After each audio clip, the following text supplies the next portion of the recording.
Guys, dami ko na nga talagang nabiling earbuds na Bluetooth and di ako lagi nasa-satisfied. Buti na lang nakakita ako na itong Gojook na Bluetooth earbuds. Napakaganda nga niya. Tignan mo naman, napaka-aesthetic. O diba? Kung pa lang, panalo ka na. Kita mo yan? At hindi lang yon, meron pang pamigay si seller na silicone case.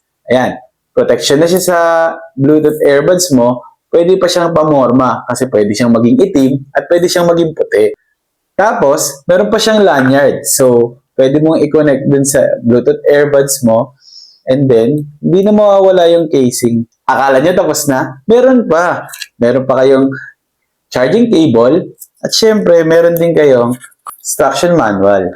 Ang kagandahan nga dito, meron siyang touch function.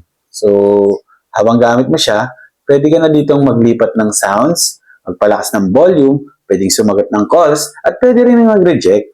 Long-lasting nga ang kanyang battery at tumatagal na to ng 8 hours and 2 to 3 hours of call time and 3 to 4 hours ng music playtime. Tapos, ma-charge mo rin yung iyong earbuds ng 3 times dito sa kanyang case. Kaya kung gusto mo ng aesthetic na earbuds na napaka-powerful ang bass at hindi basag ang sound, check out ka na nito.